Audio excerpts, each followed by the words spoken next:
ओम शांति। आज का रात्रि क्लास है 1 मार्च 1968। बाप दादा यहाँ बैठे हैं। ऐसा कोई मनुष्य सारी दुनिया में नहीं होगा जो कहते हो बाप दादा।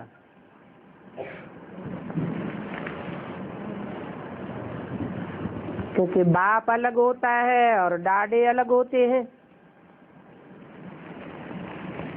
या तो बाप अलग होता है और दादा अलग होता है, और यहाँ है एक ही बाप दादा। भले कोई कहते हैं हमारे में ईश्वर है, पढ़ाते हैं, परंतु बाप दादा कोई नहीं कह सकते होंगे। ये ब्रह्मा है शिव बाबा का एडॉप्शन बच्चा।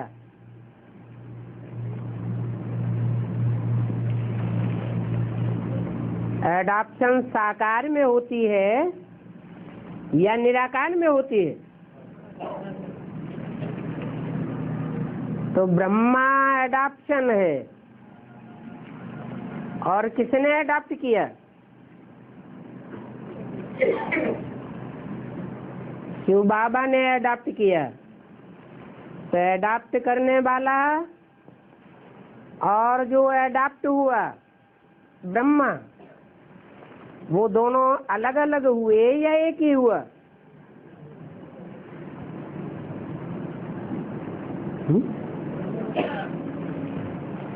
एडॉप्ट करने वाला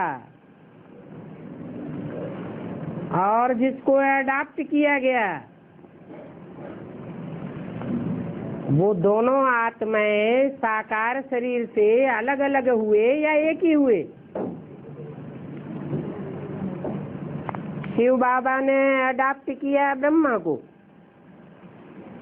इसलिए मुरली में पूछते भी हैं ब्रह्मा का रचयिता बाप कौन? तो रचयिता अलग होता है, रचना अलग होती है। ब्रह्मा अगर बच्चा है तो ब्रह्मा बच्चा का बाप भी तो होगा ना।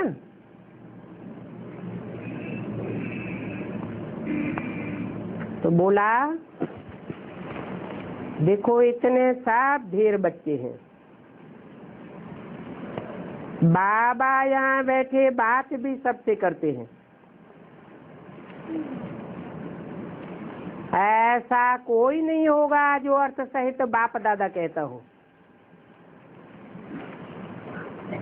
कहे तो भी ये नॉलेज दे न सके। तुम बच्चे ये भी समझा सकते हो माउंट आबू में हमारा बाप दादा बैठे हैं।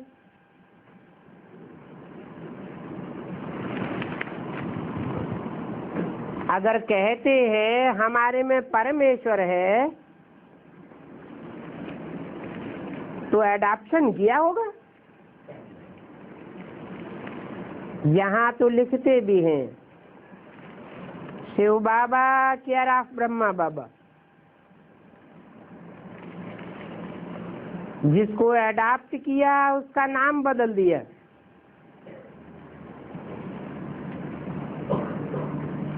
तुम्हारा भी नाम बदल दिया था ना।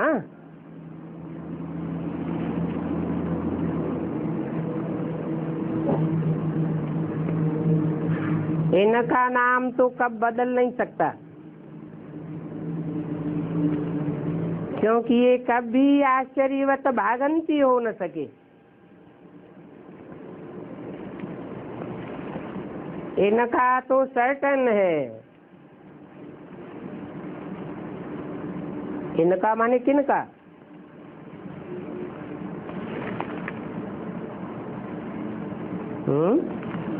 इनका एक के लिए कहा जाता है या दो के लिए या बहुतों के लिए? इसका एक के लिए और इनका कम से कम दो के लिए। तो इनका कहने से किस तरह से इशारा हुआ? राम और कृष्ण की तरफ इशारा किया कि इनका तो सर्टेन है, ये कभी भी भाग नहीं सकते। बल ब्रह्मा का शरीर भी छूट गया,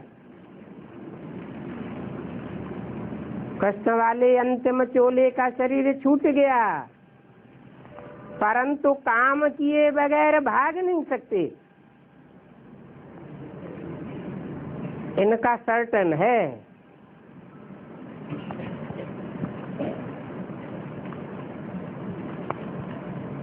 सभी बच्चे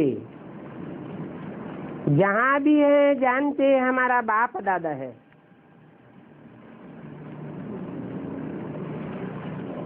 हम बाप दादा द्वारा यह वर्षा लेते हैं। किसके द्वारा? बाप दादा द्वारा।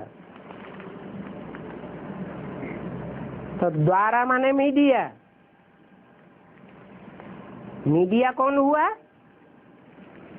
एक आत्मा या दो आत्मा? एक आत्मा। बाप दादा, बाप दादा आत्माएं दो हैं, परंतु पर्सनालिटी एक है। तो जानते हो हम बाप दादा द्वारा यह वर्षा लेते हैं, या कि ऐसा समझते हो कि ब्रह्मा ने शरीर छोड़ दिया तो द्वारा माना मीडिया ही खलास हो गया? नहीं, बोला है ब्रह्मा का पाठ स्थापना के कार्य में अंत तक नुधा हुआ है। जब तक स्थापना पूरी नहीं होती है पाठ समाप्त नहीं हो सकता। ब्रह्मा की 1000 भुजाएं गाई जाती हैं। भुजाएं अपने आप नहीं चल सकती, भुजाओं को चलाने वाला चाहिए।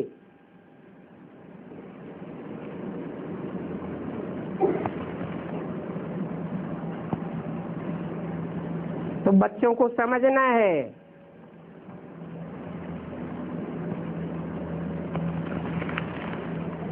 कि दो बेहद के बाप हैं।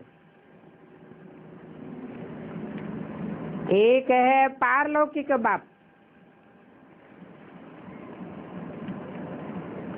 वो भी बेहद आत्माओं का बाप है, और दूसरा है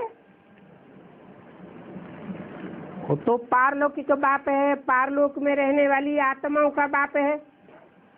और दूसरा बेहद का बाप कौन है? सारी बेहद मनुष्य सृष्टि का बाप। वो लौकिक है या पारलौकिक है? पारलौकिक है, इस लोक का ही है, लेकिन बेहद का बाप है। हद का बाप एक जन्म देता है, या हद के बापों ने 84 जन्म दिए ज्यादा से ज्यादा, लेकिन वो सब अलग अलग होते हैं। हर जन्म में एक बाप।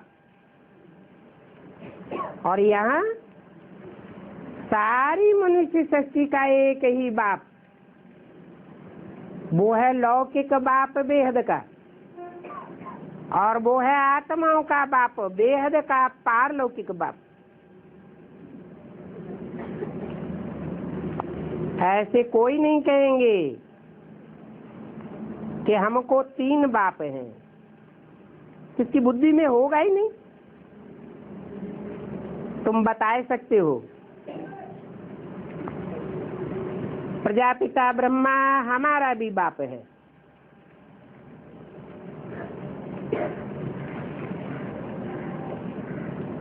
और पारलौकिक बाप भी हमको मिला है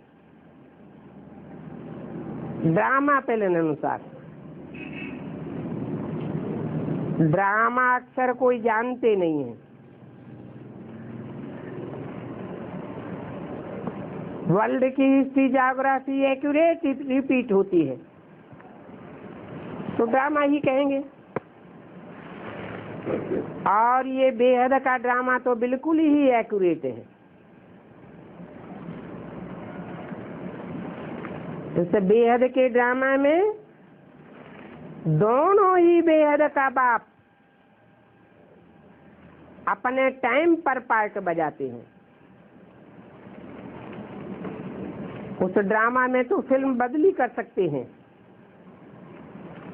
दूसरी फिल्म ज्वाइन कर सकते हैं,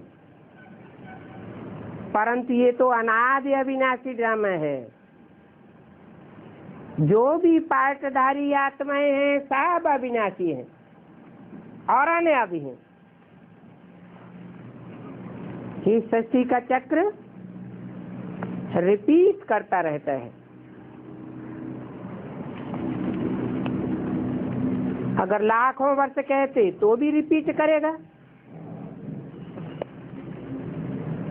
परंतु लाखों वर्ष के हिसाब से तो आदमी बहुत हो जाएंगे।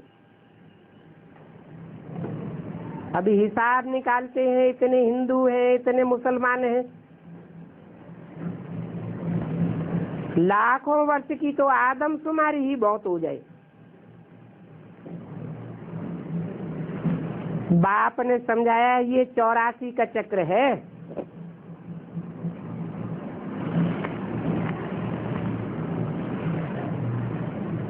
अभी तुम जज करो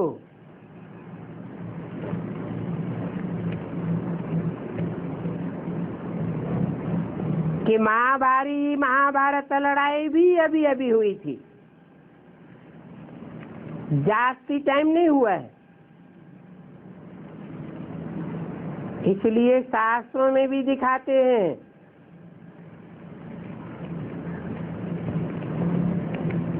महाभारत युद्ध हुए 5000 वर्ष व्यतीत हुए।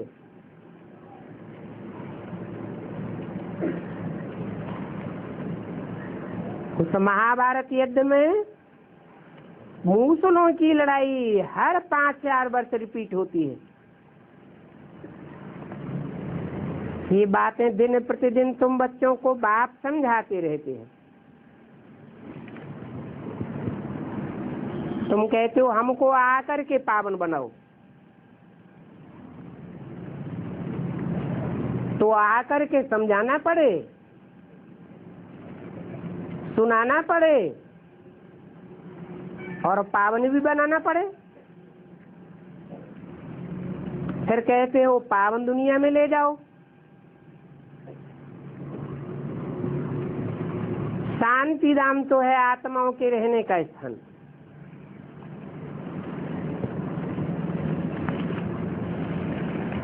वो पावन दुनिया तो है, परंतु वहां शरीर नहीं होते 5 तत्वों के। इसलिए सुख दुख की दुनिया नहीं हो सकती। उसके लिए तो फिर 5 तत्वों की दुनिया में आत्माओं को आना पड़े।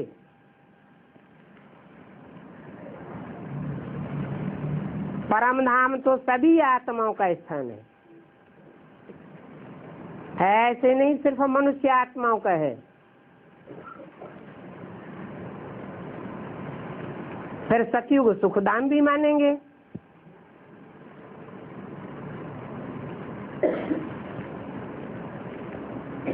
वहां तो श्रेष्ठ आत्मा ही आवेंगी। फिर जब वो पुरानी दुनिया होती है,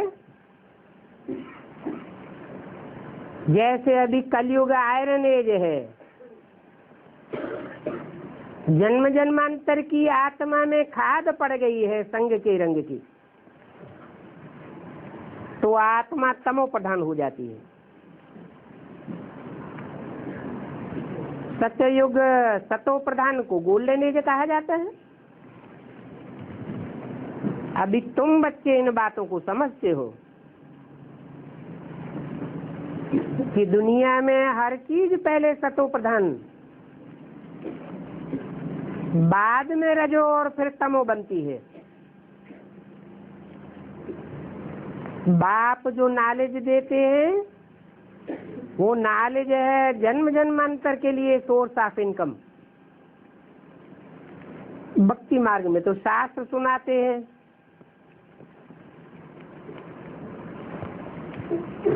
वो शास्त्र भी सोर्स ऑफ इनकम हो जाते हैं, क्योंकि शास्त्र कहाँ की यादगार बने हुए हैं,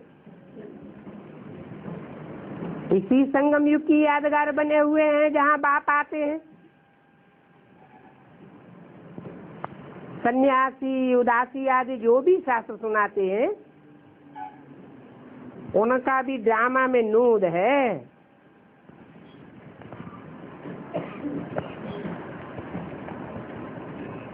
परंतु सत्य नहीं सुना सकते।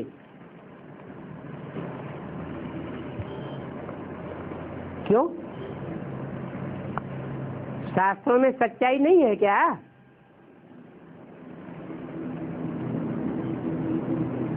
कुछ तो सच्चाई है, नहीं तो बाप आकर के शास्त्रों का सार कैसे बताते हैं? परंतु शास्त्र अनेक मनुष्यों के लिखे हुए हैं,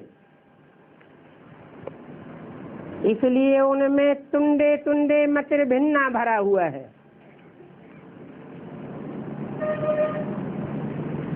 अनेकता हो गई है।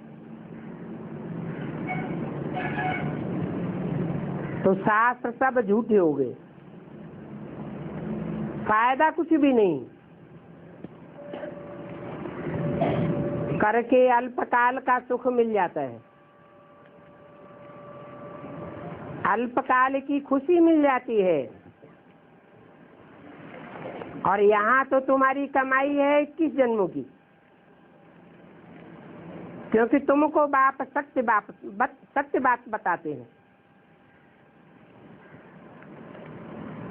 ऐसे और कोई नहीं होगा जो ऐसे पढ़ता हो।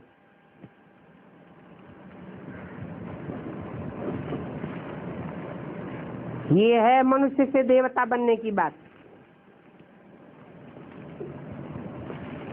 नर को नारायण बनाना एक ही बाप का काम है। गायन भी है मनुष्य से देवता की करत न लागी बार। कोई भी साधु संत महात्मा ये कह नहीं सकते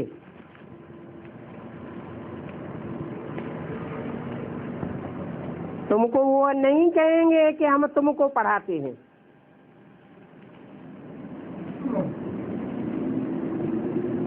अगर वो तुमको कहें कि हम तुमको पढ़ाते हैं तो तुम उनसे पढ़ाई पढ़ेंगे?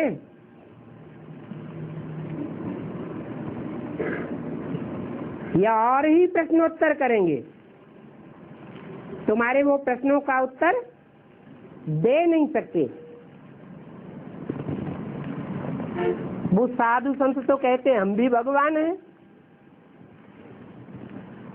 तुम कहेंगे भगवान सर्वव्यापी होता ही नहीं, भगवान तो एक व्यापी होता है, तब एक बात बताता है और एक ही सच्ची बात बताता है। अनेक मुख तो रावण को होते हैं, एक मुख की सच्ची बात बताकर एक मुख वाले विष्णु का राज्य स्थापन करता है। आज तो अनेक मुखों वाले रावण का राज्य इस दुनिया में है।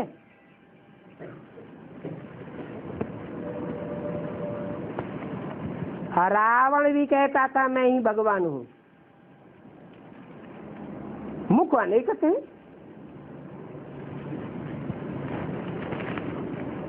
कहते हैं भगवान ने वेद शास्त्र आदि सुनाए।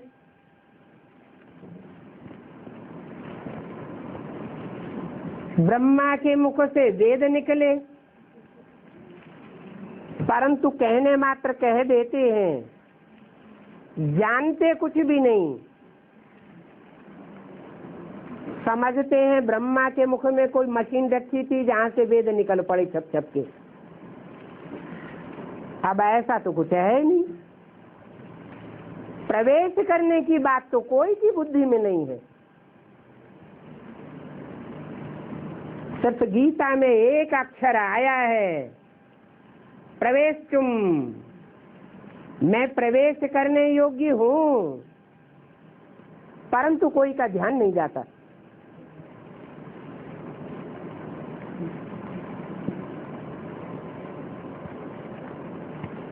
चित्र बनाई दिया है अर्जुन के रथ का, परंतु रथ को भी चैतन्य नहीं समझते।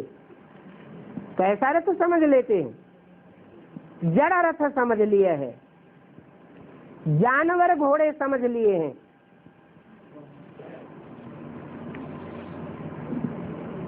अभी ये सब बातें कौन कहते हैं? भगवान ने तो राजयोग की गीता सुनाई, जिस राजयोग सीखने से राजा बन गए। नहीं तो राजा बनने की पढ़ाई कोई ने हिस्ट्री में पढ़ाई नहीं है। पढ़ाई पढ़ाकर डॉक्टर बनाते हैं, मास्टर बनाते हैं, इंजीनियर बनाते हैं, शास्त्रकार बनाते हैं, विद्वान पंडित आचार्य बनाते हैं, शंकराचार्य बन जाते हैं। परंतु राजा कब बनाया और किसने बनाया ये कोई बता ही न सके। जन्म जन्मांतर ये हिस्ट्री में जो राजाएं हुए हैं वो कैसे बने, उनमें ये कंट्रोलिंग पावर कैसे आई? सभी मनुष्य मात्र में तो ये पावर होती नहीं। तो जरूर भगवान ने पढ़ाई होगी। राजयोग से राजा ही देते हैं, बाकी उन शास्त्रों में तो कोई अहम ऑब्जेक्ट है नहीं।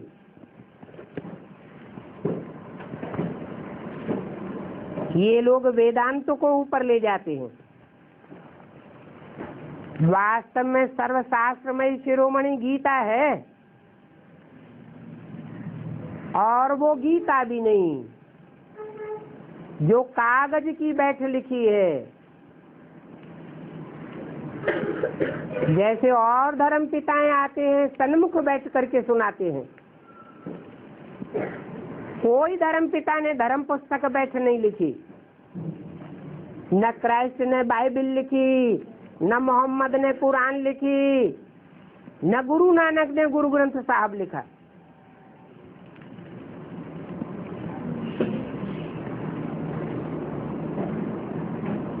तो भगवान भी आते हैं तो डायरेक्ट मुख से गीता सुनाते हैं। बाप तो सन्मुख बैठ समझाते हैं।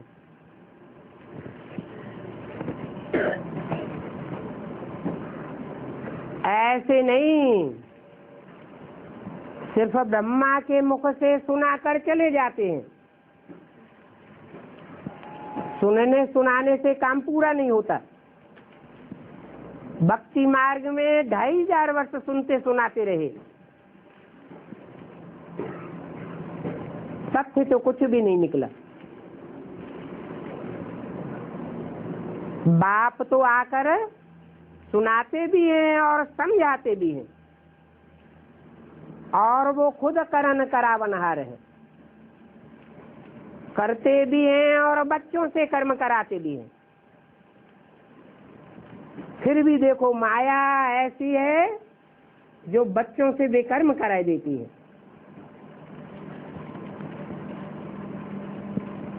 बाप कहते हैं मनसा बल तूफान आवे, परंतु कर्मेंद्रियों से कोई ऐसा कर्म नहीं करना है।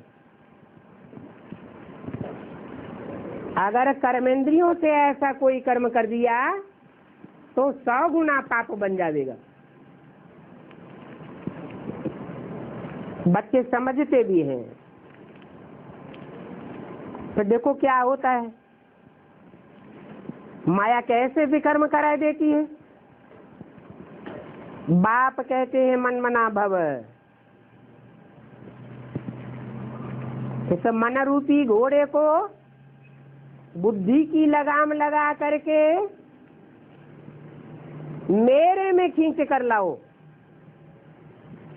मन मेरे में रमाओ, तो माया इंटरफियर नहीं कर पाएगी। परंतु अपन को आत्मा समझते ही नहीं।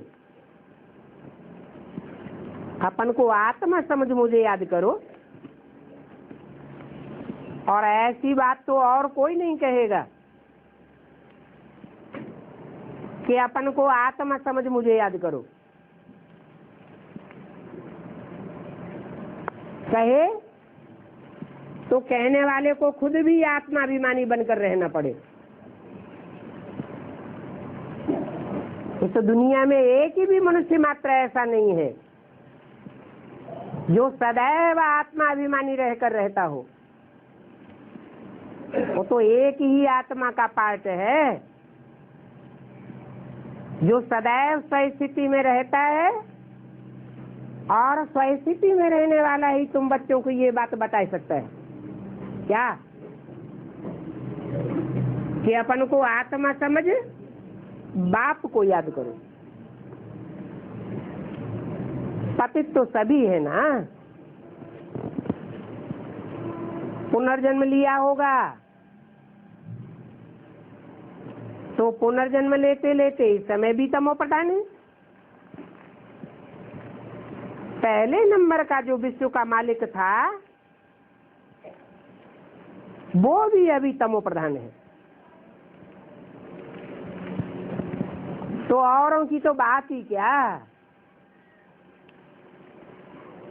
राव और रंग तो होते ही हैं,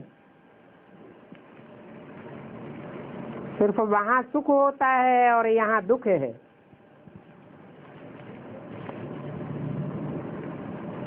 ये दुनिया हेल है और वो हेवन है।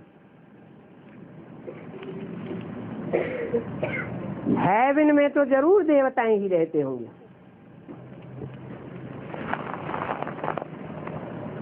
हेवन नाम क्यों पड़ा है? क्योंकि उन्होंने विन किया। क्या? असुरों ने हार खाई और देवताओं ने विजय पाई। तो विजय पाने वालों को स्थान मिला हेवन।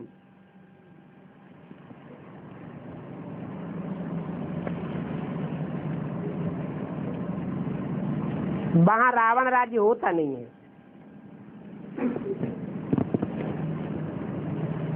तो दुख की बात ही उठती है। कर्म भी यहाँ ही कूटने होते हैं, वहां तो कर्म कूटने की कोई बात भी नहीं होती। यहाँ तो तुम बाप के सन्मुख बैठे हो। कहाँ? जहाँ पुरुषोत्तम संगम युग है वहाँ तुम बाप के सन्मुख बैठे हो। भगवान तुमको पढ़ाते हैं। भगवान पढ़ाता हो और स्कूल में कोई नहीं आवे तो इस स्टूडेंट को क्या कहेंगे? और भगवान आकर के फिर बनाते भी हैं भगवान भगवती।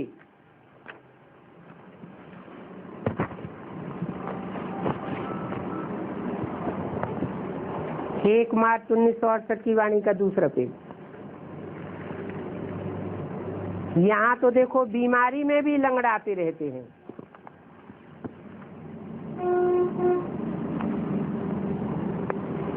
सेंटर पर कुछ किसको होगा तो आवेगा ही नहीं। परंतु भगवान की पढ़ाई तो मिस नहीं करना चाहिए।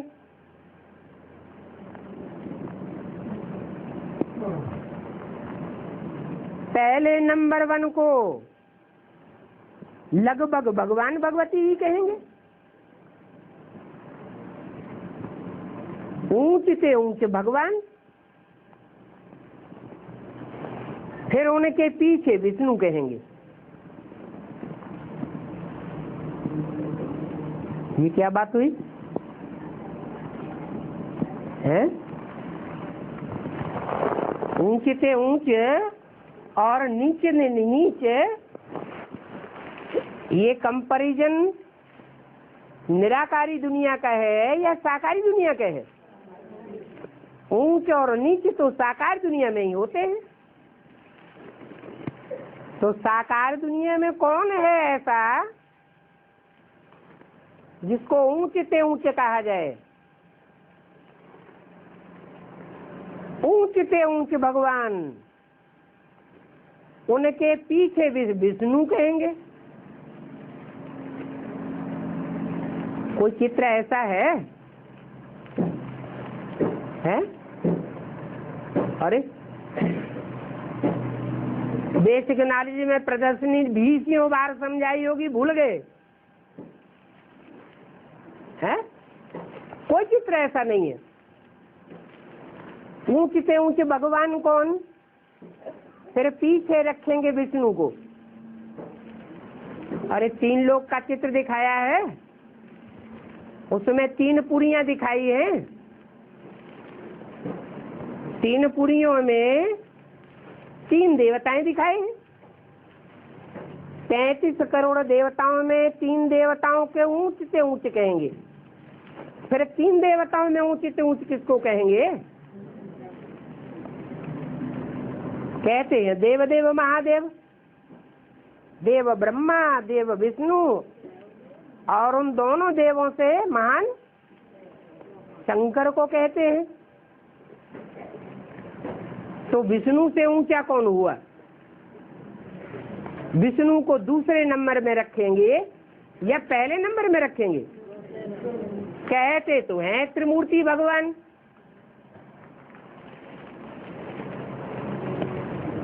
परंतु इस संगम युग का तो किसी को पता नहीं है।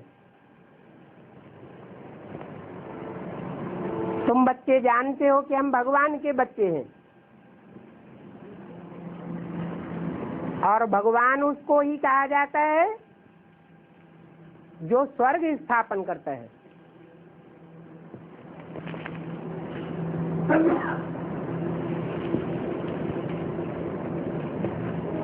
और कोई को भगवान नहीं कहा जा सकता। तो भगवान जरूर स्व स्थिति में रहने वाला होगा। जो सदैव स्व स्थिति में रहता है वो ही स्वर्ग स्थापन कर सकता है, नहीं तो मनुष्य मात्र स्वर्ग की स्थापना नहीं कर सकते। हम उस हेवनली गॉडफादर के बच्चे हैं।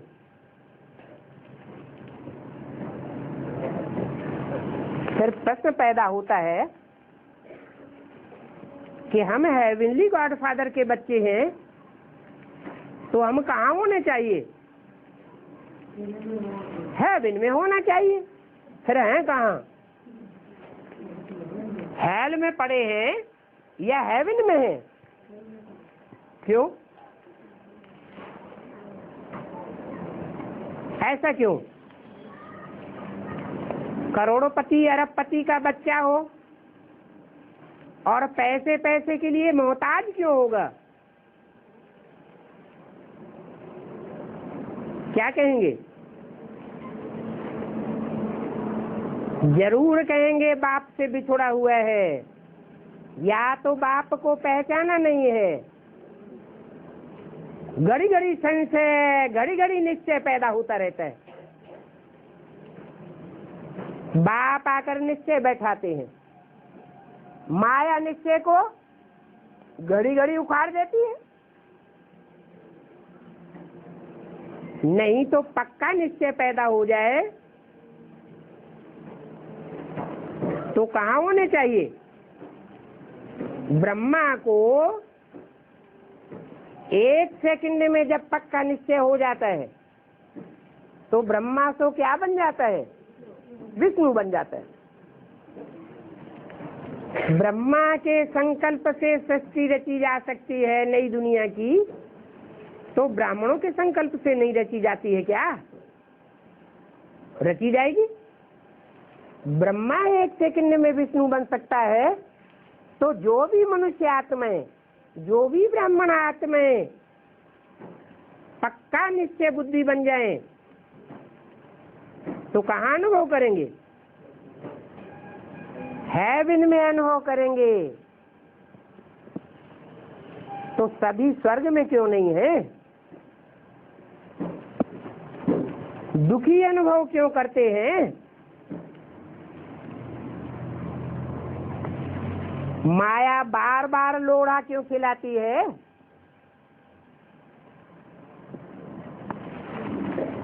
अगर सब स्वर्ग में आ जावे तो सारा झाड़ ही देवताओं का बन जावे।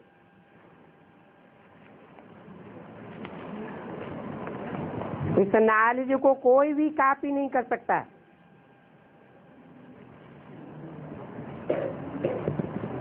क्या?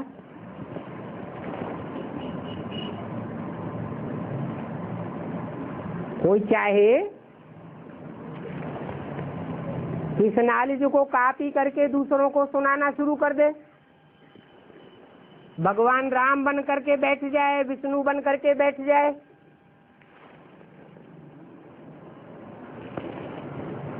तो आखिरीन क्या होगा? आखिरीन सच्चाई सर पर चढ़ करके बोलेगी और दूध का दूध, पानी का पानी रह जाएगा।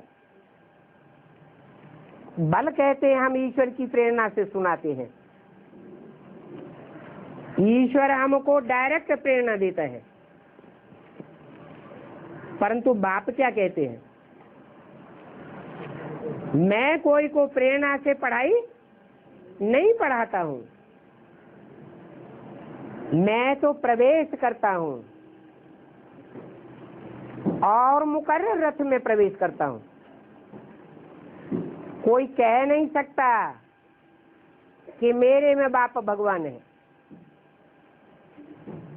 जिसमें आता हूं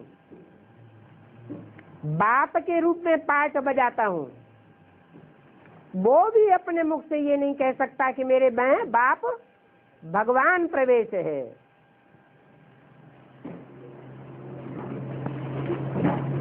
बेहद के बाप से तो बेहद का वर्षा पाना है।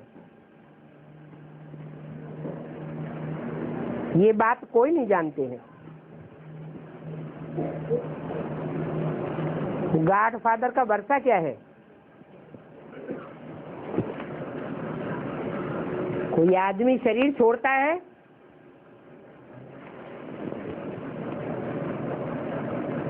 शरीर छोड़ने के बाद वो आत्मा कोई की प्रॉपर्टी बनने के लिए, प्रॉपर्टी प्राप्त करने के लिए हकदार रहती है या नहीं रहती है? शरीर छोड़ने के बाद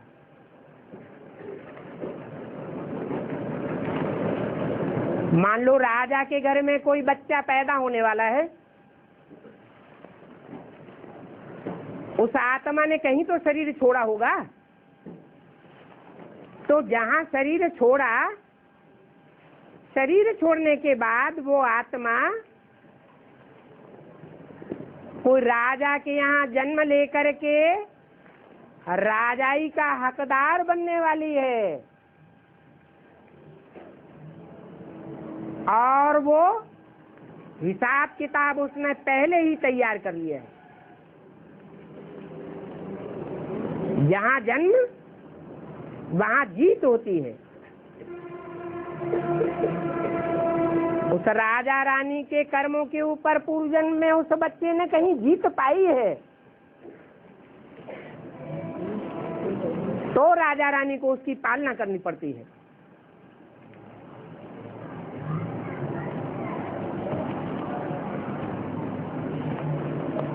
तो कोई भी आत्मा को शरीर छोड़ने के बाद वर्षा पाने के लिए अपने बाप के घर जाना पड़ता है। जाना पड़ता है या नहीं है? नहीं जाना पड़ता है, जाना पड़ता है। यहाँ भी इस बात का भी फाउंडेशन कहाँ पड़ता है। यहाँ भी कोई आत्मा अगर बाप का वारसदार बनने वाली है तो उसको बाप के घर में जाकर के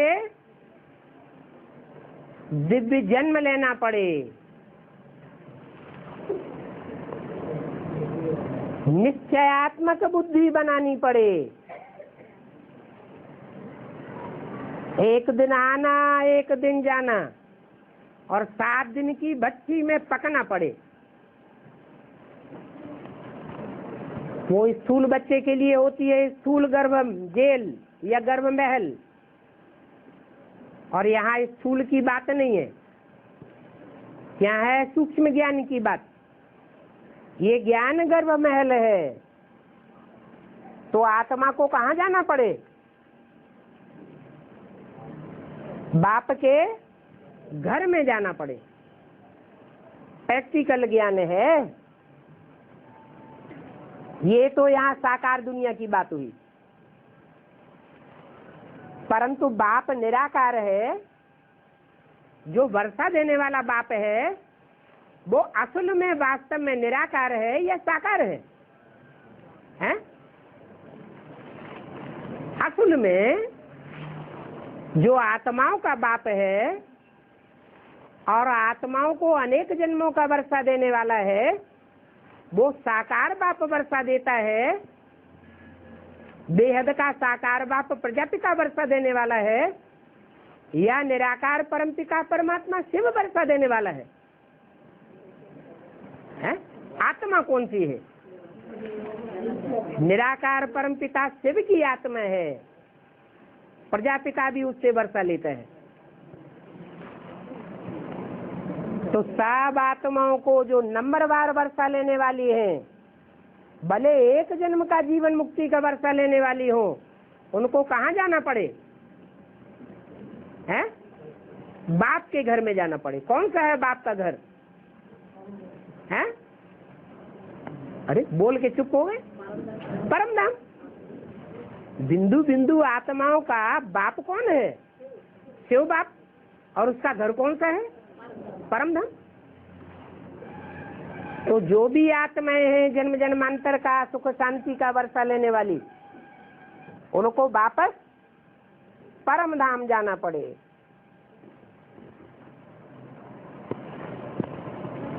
अगर गॉड फादर का वर्षा पाना है तो उनके घर जाना है। गॉड फादर को याद करते करते जब तक पाप नहीं कटेंगे तो जा ही नहीं सकते।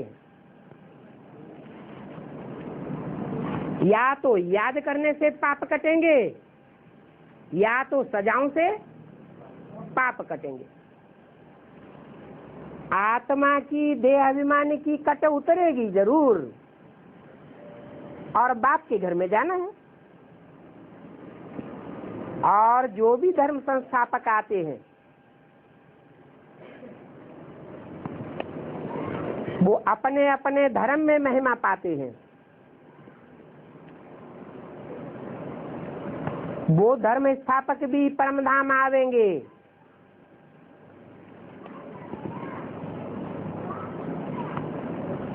पहले भी परम धाम आए थे, अभी भी आवेंगे। बाप लक्ष्य देते हैं कि बाप को याद करो तो तुम्हारे पाप कर्म भस्म होंगे। तो सब कहेंगे ये बात तो ठीक है।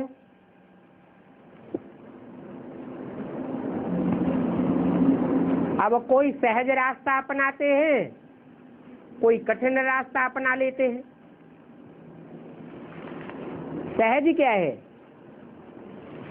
सहज राजयोग कैसे होता है,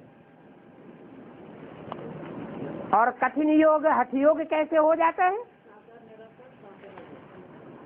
साकार में निराकार को जो समझ लेते हैं उनके लिए जन्म जन्मांतर की प्रैक्टिस होने के कारण याद की प्रैक्टिस है ना। बच्चा जन्म लेता है, माँ को याद करता है, थोड़ा बड़ा होता है संगी साथियों को याद करता है, याद कन्वर्ट हो जाती है। और बड़ा होता है, स्कूल में जाता है, टीचर को याद करता है, फिर याद कन्वर्ट हो गई।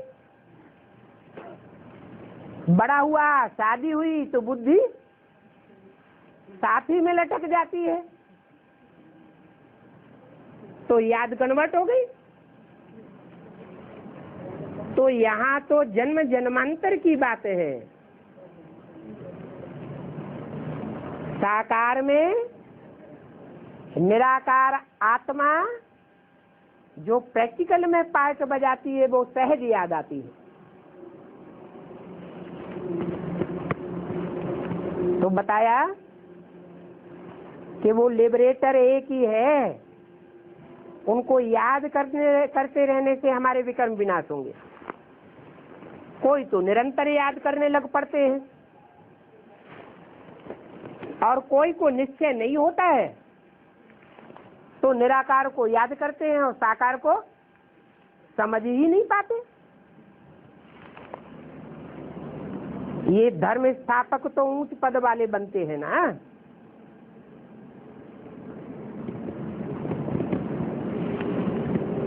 कि नीच पद पाते हैं? धर्म स्थापक ऊंच पद पाते हैं अपने धर्म के बीच में, या नीचा पद पाते हैं? अपने धर्म में तो ऊंच पद पाते हैं। वो भी आवेंगे, आकर के लक्ष्य ले जावेंगे। गॉड को तो वो भी जानते हैं कि वास्तव में गॉड फादर कौन है, बाकी है उनको याद करना। सभी आत्माओं का बाप तो एक ही है। बहुत ब्रदर्श भी समझते हैं। सर्वव्यापी कहने से फादर हो पड़ता है, फादरहुड हो पड़ता है।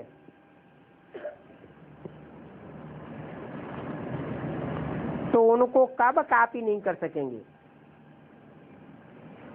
तो तुम तो सिद्ध करके बताते हो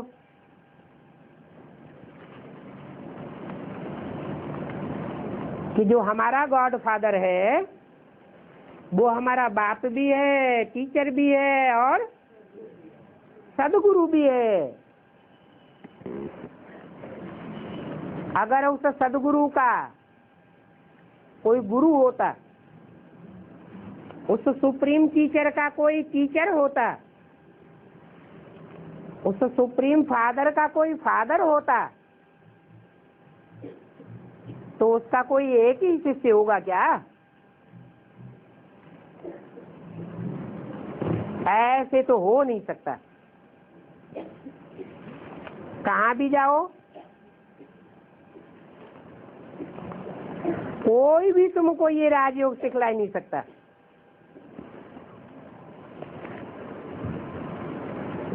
उन हठ योग सिखलाने वालों में और इस राजयोग सिखलाने वाले में कितना रात दिन का अंतर है।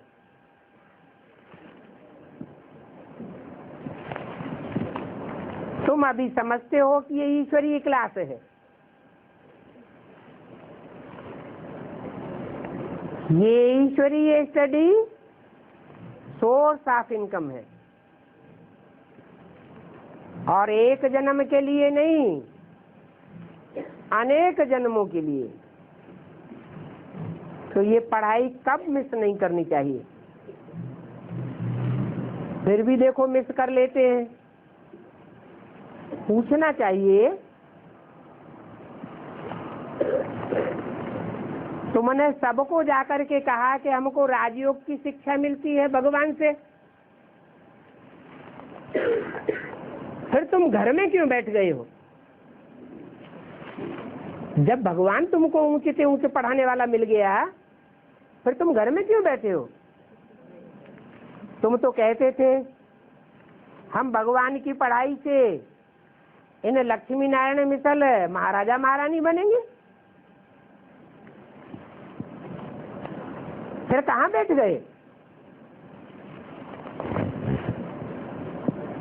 ये बातें समझने समझाने के लिए भी बड़ी ऑफिस चाहिए।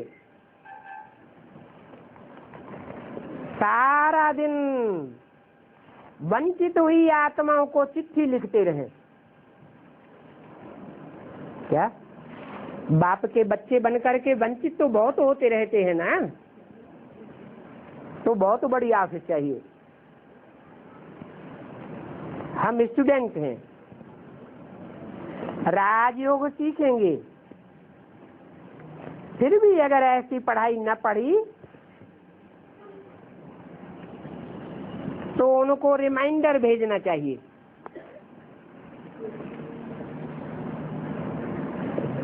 यहाँ से चिट्ठी जाएगी तो जैसे सुप्रीम टीचर से चिट्ठी जाती है। तुम ऐसे कहते थे, चिट्ठी में लिखो, तुम ऐसे कहते थे, फिर अब क्यों नहीं आते हो? उन्होंने सेवा तो बहुतों की होगी, तो जिन्हों जिन्हों की सेवा की है, जिनको स्टूडेंट तैयार किया है, वो स्टूडेंट खुद ही बैठ लिखें, उनको चिट्ठियां लिखें। तुमने हमको ऐसे कहा, फिर आप क्यों नहीं आते हो? ये तो ऐसे हो गया जैसे कोई को पेड़ के ऊपर चढ़ा दो और नीचे से काट दो। हमको ऊपर चढ़ा दिया और नीचे से जड़ें काटना शुरू कर दिया। उनको शर्मसार करना चाहिए। तुम भगवान से नहीं पढ़ना चाहते हो?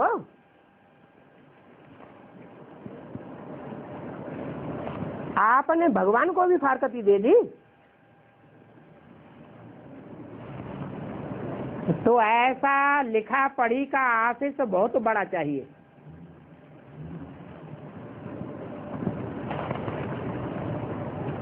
माया कितना गिराने की कोशिश करती है।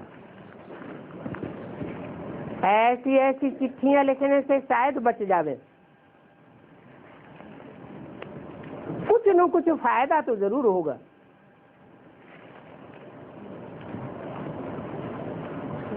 क्योंकि भगवान के बच्चों को तो तरस पड़ता है। बच्चे समझते हैं माया ने कान से इनको पकड़ा हुआ है। कान से माया कैसे पकड़ती है, हैं? कोई भगवान बनकर बैठे हुए गुरु होते हैं तो उल्टी उल्टी बातें सुनाते हैं कान में। तो गुरु जैसे माया के रूप हो गए। माया कोई और रूप थोड़ी होती है। कोई न कोई स्त्री पुरुष के रूप में आती है, कोई पदार्थ के रूप में आती है। तो माया कान से पकड़ लेती है।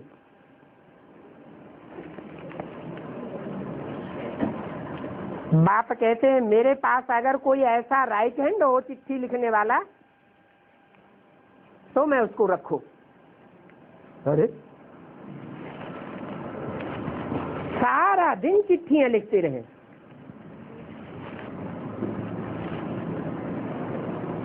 अभी तो ईमेल निकल पड़ा है। सारा दिन ईमेल से चिट्ठियां भेजते रहे। जो कहते हैं कि फलाना स्वर्ग पधारा, उनको भी चिट्ठियां लिखनी चाहिए। यहाँ ब्राह्मणों की दुनिया में कोई कहता है कोई स्वर्ग में ऊंची स्टेज में पधारा, उसकी आत्मिक स्टेज बन गई, वह स्वस्थिति को पा लिया, ऊंची स्टेज में चला गया। ब्राह्मण की दुनिया में कोई नहीं कहता है।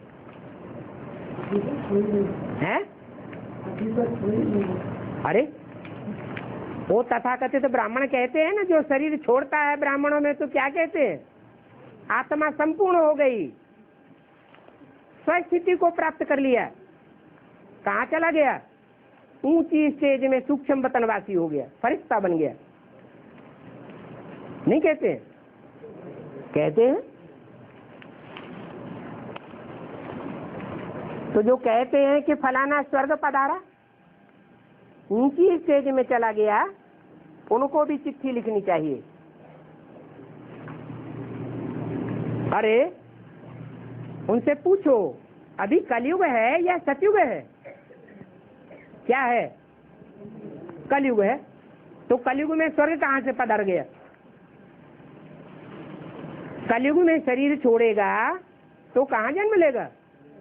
कलयुग में ही, नरक में ही जन्म लेगा, नरकवासियों में ही प्रवेश करके दुख भोगेगा। स्वर्ग में देवताएं होते हैं। सतयुग जब होगा तब ही तो सतयुग में जाएंगे। अभी सतयुग स्थापन कहाँ हुआ है? कलयुगी दुनिया में मरेगा तो कलयुगी दुनिया में जन्म लेगा, सतयुग में मरेगा तो सतयुग में जन्म लेगा।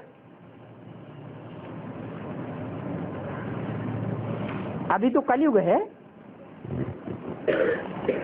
तो लेटर लिखने वालों को भी प्रैक्टिस चाहिए।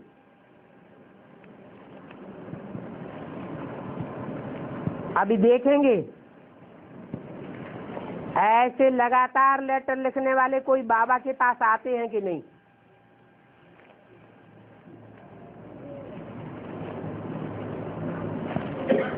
हेड ऑफिस बाप दादा से पत्र जाने के लिए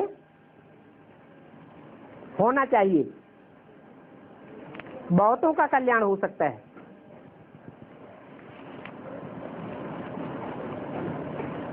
ऐसा टाइपराइटर होना चाहिए, टाइप करने वाला, जो सब कुछ जानता हो,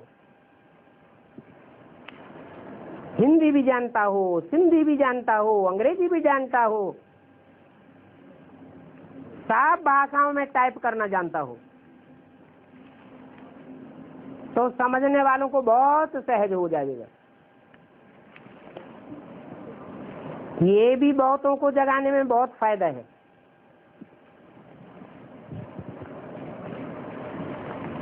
अच्छा, बच्चों को गुड नाइट और मीठे बच्चों को बाप का नमस्ते। फिर आ गया, एक बाप ही है जो सबको सुख देने वाला है, बाकी तो सभी दुख देने वाले हैं। ये दुनिया है ही दुखधाम, और वो है सुखधाम।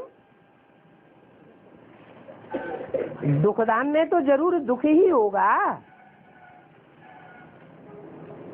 बहुत कहते रहते हैं बाबा हमको ये परेशानी है, बाबा हमको ये दुख है, ये हमको बहुत तंग करते हैं। अरे ये दुखधाम है या सुखधाम है? दुखधाम है ना, तो कहना क्या? दुखधाम में तो सब दुख ही देंगे। वो शिवालय है और ये वैश्यालय है। भारत जब शिवालय बनता है तो उसकी महिमा परम अपार है। बाप भी भारत में ही आते हैं और भारत में ही आकर के सर्व की सदगति करते हैं, और देशों में नहीं आते हैं, और धर्मखंडों में नहीं आते हैं। इसलिए भारत अविनाशी खंड है, और खंडों का तो विनाश हो जाता है। बाप भी अविनाशी है और आकर के पतितों को पावन बनाते हैं।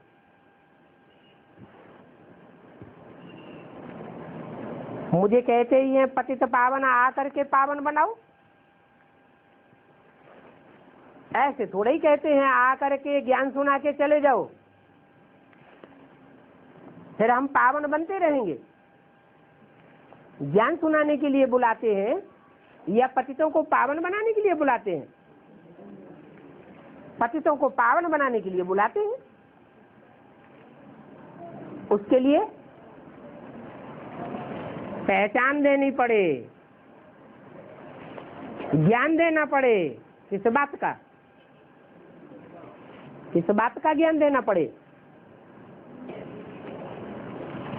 कि पतित से पावन कैसे बनेंगे, अथवा पावन देवता से पतित कैसे बने। कैसे बने हैं? पावन देवताएं थे, वो पतित कैसे बने?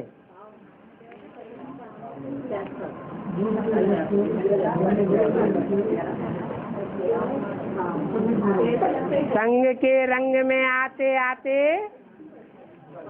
अनेकों के संग के रंग में आते आते पतित बने। ऊपर से ढेर की ढेर आत्माएं आई, और जो सोने जैसे सच्चे थे उनमें और धर्म की आत्माओं की ढेर खाद पड़ती रही, और अनेकों के संग के रंग में आने से पतित बने। तो बुद्धि में आ जाना चाहिए, फिर पावन कैसे बनेंगे? अनेकों के संग के रंग में आने से बुद्धि माने आत्मा पतित बन गई। तो एक के संग के रंग में बुद्धि रंग जाएगी तो आत्मा पावन बन जाएगी। मुझे पावन दुनिया में बुलाते ही नहीं है। कहाँ बुलाते हैं? पतित दुनिया में ही बुलाते हैं। पावन दुनिया में थोड़े ही बुलावेंगे। ये भी खेल बना हुआ है। बाबा सब बच्चों को हंसी में डुरापा देते हैं कि तुम पावन देवताएं बन जाएंगे तो मेरे को याद भी नहीं करेंगे। मुझे पतित दुनिया में बुलाते हो, सुख की दुनिया में नहीं बुलाते हो। पावन दुनिया में तो मुझे भूल जाते हो, हैं? भूल जाते हैं। तो एहसान फरामोश हुए कि नहीं? हैं? क्या जवाब देंगे? अरे जवाब नहीं है इसका। एहसान फरामोश होना अच्छी बात है क्या, या खराब बात है? हैं? एहसान फरामोश होने वालों को देवता कहेंगे। कोई किसी के ऊपर एहसान करे, बड़ा भारी एहसान कर दे, और वो उस एहसान को भूल जाए, इनकार कर दे, तो उसे अच्छा आदमी कहा जाता है क्या? तो मैं कहेंगे बाबा हम तो जब परम धाम से आते हैं तो सब भूल जाते हैं, हमको तो कुछ भी याद ही नहीं रहता। तो हमारी तो कोई गलती नहीं। ये जो विनाश होता है ये भी दुनिया का एक इतना बड़ा एक्सीडेंट है। जैसे कोई को एक्सीडेंट बड़ा भारी हो जाता है तो पहले की सारी स्मृति गुम हो जाती है, ऐसे ही नई दुनिया में जाने के बाद हर आत्मा की स्मृति गुम हो जाती है। नई बुद्धि रूपी आत्मा आती है परम धाम से।